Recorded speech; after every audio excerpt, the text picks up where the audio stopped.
എന്റെ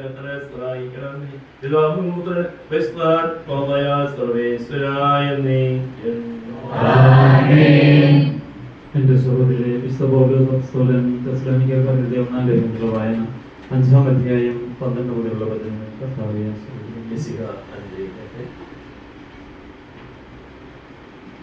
സഹോദരരെ, നിങ്ങളുടെ ഇടയിൽ അധ്വാനിക്കുകയും കർത്താവിൽ നിങ്ങളെ നയിക്കുകയും അനുശാസിക്കുകയും ചെയ്യുന്നവരെ അവരുടെ അധ്വാനം പരിഗണിച്ച് അത്യധികം സ്നേഹത്തോടെ ബഹുമാനിക്കണമെന്ന് ഞങ്ങൾ അഭ്യർത്ഥിക്കുന്നു. നിങ്ങൾ സമാധാനത്തിൽ കഴിയുവൻ.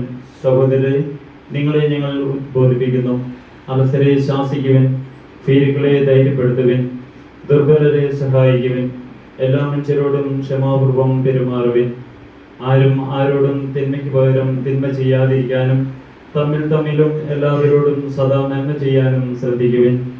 എപ്പോഴും സന്തോഷത്തോടെ ഇരിക്കുവൻ, ഇടപെടാതെ പ്രാർത്ഥിക്കുവൻ, എല്ലാ കാര്യങ്ങളിലും നന്ദി പ്രകാശിപ്പിക്കുവൻ. ഇതാണ് യേശു ക്രിസ്തുവിൽ നിങ്ങളെ സംബന്ധിച്ചുള്ള ദൈവഹിതം. ആത്മാവിനെ നിങ്ങൾ നിർവീര്യമാക്കരുത്, പ്രവചനങ്ങളെ നിന്ദിക്കരുത്. എല്ലാം പരിശോധിച്ച് നോക്കുവിൻ, നല്ലവയെ മുറുകെ പിടിക്കുവിൻ, എല്ലാത്തരം തിന്മയിൽ നിന്ന് അകന്നു നിൽക്കുകയും ചെയ്യുവിൻ. സമാധാനത്തിന്റെ ദൈവം നിങ്ങളെ പൂർണ്ണമായി വിശുദ്ധീകരിക്കട്ടെ. നമ്മുടെ കർത്താവായ യേശു ക്രിസ്തുവിന്റെ പ്രത്യാഗമനത്തിൽ നിങ്ങളുടെ ആത്മാവും ജീവനും ശരീരവും അവികലവും പൂർണ്ണവുമായിരിക്കാൻ ഇടയാകട്ടെ.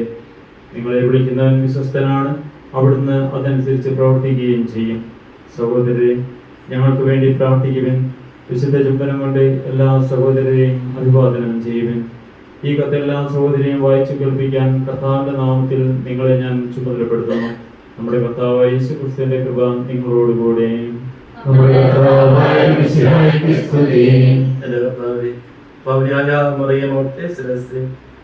പൂശിയപ്പോൾ അതിന് പ്രസരിച്ച കൃത്യമായ പരിമളം ഇത് ഉറപ്പുണ്ടാകട്ടെ. അത് ബഹുമാനങ്ങളുടെയും പാവങ്ങളുടെയും മോചനത്തിനുമായി ഇതും ഞങ്ങൾ സമർപ്പിക്കുന്നു. സുതനെയും നാഥായ നയിക്കുന്നു.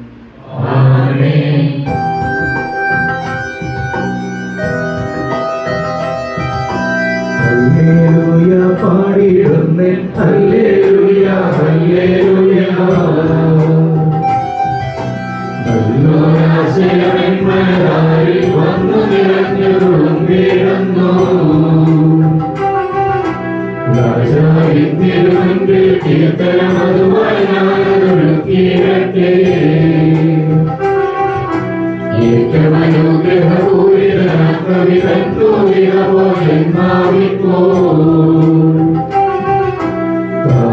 അതുപോൽ സുരനും പരിശുദ്ധാത്മാവിന്റെ സ്തുതിവേട്ടെ.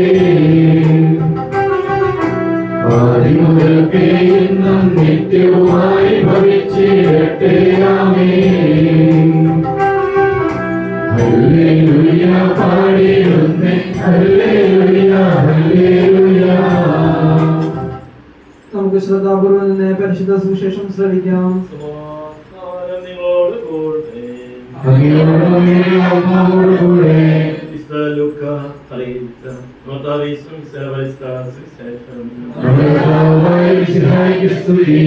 അതിനുശേഷം ഈശോ നായും എന്ന പട്ടണത്തിലേക്ക് പോയി. ശിഷ്യന്മാരും വലിയ ജനക്കൂട്ടവും അവിടുത്തെ അനുഗമിച്ചു. അവിടുന്ന് നഗര കവാടത്തിനകത്തെത്തിയപ്പോൾ മരിച്ചുപോയ ഒരുവനെ ചിലർ എടുത്തുകൊണ്ട് വരുന്നത് കണ്ടു. ഒരു വിധവയുടെ ഏകപുത്രനായിരുന്നു അവൻ. പട്ടണത്തിൽ നിന്ന് വലിയ ജനക്കൂട്ടവും അവളൊപ്പം ഉണ്ടായിരുന്നു. അവളെ കണ്ട് മനസ്സറിഞ്ഞ് കർത്താവ് അവളോട് പറഞ്ഞു, കരയരുത്. അവിടുന്ന് മുന്നോട്ട് വന്ന ശാമത്തിന് കൊടുത്തു. അത് പറിക്കുന്നവർ നിന്നു. അവിടുന്ന് പറഞ്ഞു, വാവേ, ഞാൻ എന്നോട് പറയുന്നത് എഴുന്നേൽക്കില്ല. മരിച്ചവൻ ഉടനെ എഴുന്നേറ്റിരുന്നു. അവൻ സംസാരിക്കാൻ തുടങ്ങി. യേശു അവനെ അമ്മയ്ക്ക് ഏൽപ്പിച്ചു കൊടുത്തു. എല്ലാവരും ഭയപ്പെട്ടു. അദ്ദേഹത്തെ സ്തുതിച്ചോട് പറഞ്ഞു, വലിയൊരു പ്രവാചകൻ നമ്മുടെ ഈ ഉദയം സ്ഥിരിക്കുന്നു. ദൈവത്തെ ജനത്തെ സന്ദർശിച്ചിരിക്കുന്നു. അവരെ പറ്റിയുള്ള ഈ വാർത്ത ഇറിയ മുഴുവനിലും പരിസരങ്ങളിലും പരന്നു.